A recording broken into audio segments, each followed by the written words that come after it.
जय श्री गणेश। नमस्कार। मैं आचार्य संजय द्विवेदी। मेरे समस्त प्रबुद्ध दर्शकों का मेरे चैनल पर हार्दिक स्वागत है। प्रिय दर्शकों, आज मैं सूर्यदेव के राशि परिवर्तन प्रभाव को लेकर आपके सम्मुख उपस्थित हूँ। नवग्रहों में राजा सूर्यदेव 16 नवंबर को अपनी राशि का परिवर्तन कर चुके हैं तथा वर्तमान समय में अपने मित्र मंगल की वृश्चिक राशि में प्रवेश कर चुके हैं। अब ये एक अनुकूल परिवर्तन है, क्योंकि जब भी कोई ग्रह मित्र की राशि में पहुंचता तो उसका सामर्थ्य, उसकी क्षमता, उसके प्रभाव में वृद्धि हो जाती है। ग्रह सकारात्मक परिणाम देता है तथा यहां पर सूर्य अपने नीचत्व के भाव से भी मुक्त हो जाएंगे। तो संपूर्ण रूप से एक प्रभावशाली तथा सकारात्मक समय है, जो समस्त राशि के जातकों को कुछ विशेष लाभ देने वाला है।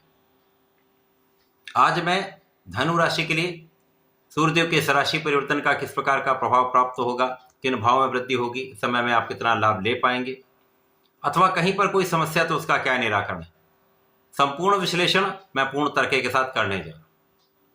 प्रिय दर्शकों, इस राशिफल को आप अपने लग्न तथा राशि दोनों के अनुसार देख सकते हैं। धनु राशि गुरुदेव बृहस्पति की राशि है। गुरुदेव बृहस्पति का गोचर धनु राशि के लिए षष्ठम भाव में चल रहा है।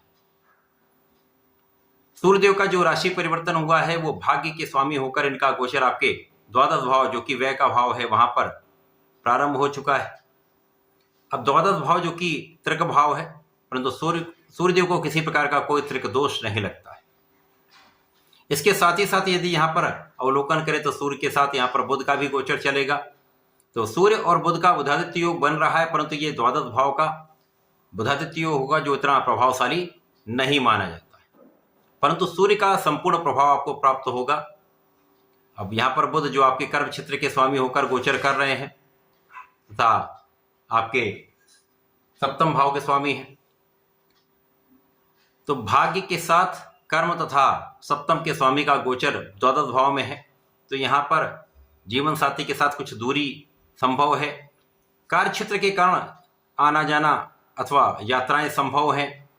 कार्य क्षेत्र के कारण आपको विदेश यात्राएं करनी पड़ सकती हैं। जो लोग विदेश में रहकर कार्य कर रहे हैं उनको एक अच्छा लाभ मिल सकता है, क्योंकि गुरुदेव जो लग्न के स्वामी, उनकी दृष्टि का सीधा सीधा प्रभाव द्वादश भाव पर है।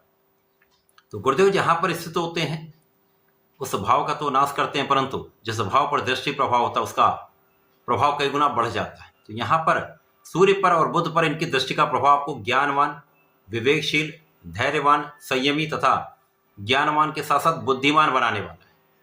यहाँ पर आपका बुद्धि का भाव अत्यंत श्रेष्ठ रहेगा। आप कुशाग्र रहेंगे, सोच विचार कर कोई भी कार्य करेंगे। आपके अंदर धैर्य अवश्य रहेगा, जिसका लाभ आपको आपके निर्णयों में प्राप्त होगा, उसका लाभ आप प्राप्त करने वाले। तो विदेश में रहकर जो लोग कार्य कर रहे हैं, विदेश से संबंधित होकर कार्य कर रहे हैं, किसी प्रोफेशन में है, किसी व्यापार में, तो यहाँ पर लाभ तो निश्चित रूप से प्राप्त होगा। लाभ की निरंतरता आपको मिलेगी। कुछ व्यय भी बढ़ा रहेगा, यदा कदा अनायास कुछ व्यय हो सकता है, कुछ बिना कारण भी व्यय होगा जो आपके लिए कष्ट का कारण, तनाव का कारण बन सकता है। इस समय में आपकी कानूनी समस्याओं में संपूर्ण रूप से आप विजयी रहने वाले हैं। आंखों से संबंधित कुछ विकार हो सकता है, यहाँ पर आपको थोड़ा ध्यान देना पड़ेगा, सावधानी रखनी होगी। इसी प्रकार से एलर्जी की संभावना अथवा स्किन से संबंधित कुछ डिसऑर्डर हो सकते हैं। वाणी संयमित रखें, सोच विचार कर किसी भी बात पर निर्णय लें तथा सोच विचार कर ही बोलें। यह आपके लिए सर्वाधिक श्रेष्ठ रहने वाला है। यद्यपि इस समय में आप बहुत तार्किक रहेंगे, बहुत विचारशील रहेंगे, परंतु बोलने से पहले जल्दीबाजी में मत बोलें, बोलने से पहले विचार कर लें। यहाँ पर आपके अंदर शासन सत्ता का गुण रहेगा, आप अच्छा नेतृत्व करेंगे, परंतु अपने कार्य क्षेत्र में पूर्ण रूप से आपको निष्ठा के साथ कार्य करना चाहिए, लोगों को साथ लेकर चलना चाहिए। यद्यपि यहाँ पर कुछ आपके लिए आलोचना करने वाले लोग हो सकते हैं, कुछ डिगाने का प्रयत्न करने वाले लोग हो सकते हैं, परंतु उन सबका पराभव भी निश्चित रूप से यहाँ पर होगा। आप अपने ऋण से मुक्त होने वाले हैं। बड़े रोग की कोई संभावना नहीं है, छोटे मोटे मौसम के रोग अवश्य हो सकते हैं, परंतु यहाँ पर आपको अपने खाने पीने पर नियंत्रण रखना चाहिए। बाहर के भोजन से बचना चाहिए। स्वस्थ भोजन शैली को अडॉप्ट करें, स्वस्थ जीवन शैली को अडॉप्ट करें तो आपके लिए बहुत अच्छा रहने वाला है। इस समय में भाग्य का साथ तो मिलेगा, परंतु जितना एक्सपेक्टेड होता है, जितना आप सोचते हैं, उतना लाभ नहीं मिल पाता है। तो यहाँ पर आप अपने परिश्रम को बनाकर रखें, जो भी आप कार्य करते हैं उसमें निरंतरता बनाकर रखें, संपूर्ण रूप से प्रयास करते रहें। तो ये आपके लिए अत्यंत प्रभावशाली समय रहेगा जब आप अपने परिश्रम से, अपनी योग्यता से, अपनी क्षमता से, अपने कार्य क्षेत्र में निरंतर प्रयास से लाभ लेते रहें।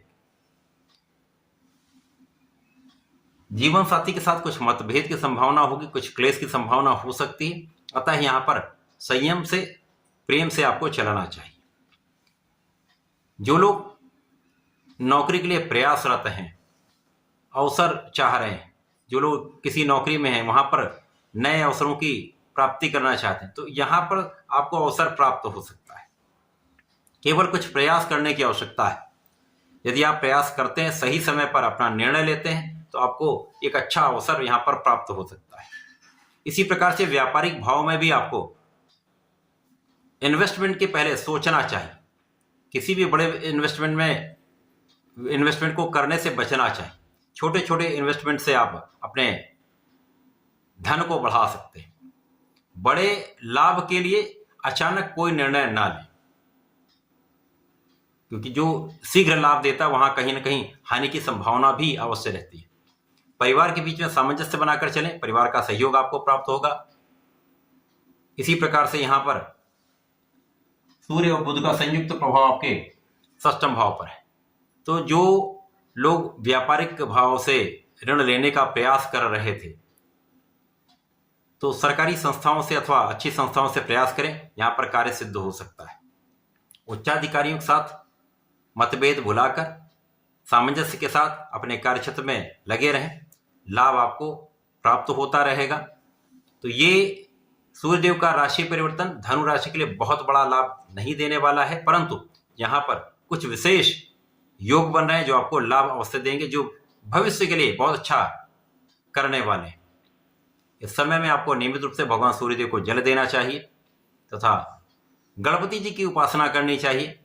संकटनाशन गणेश स्तोत्रम का कम से कम एक बार पाठ अवश्य कर लें। प्रतिदिन करेंगे, श्रेष्ठ लाभ मिलेगा, बुद्धि भाव भी प्रबल रहेगा तथा समस्याओं का अंत यहाँ से प्रारंभ हो जाएगा। तो ऐसा करके समय का उपयोग करें, लाभ लें। धन्यवाद, नमस्कार।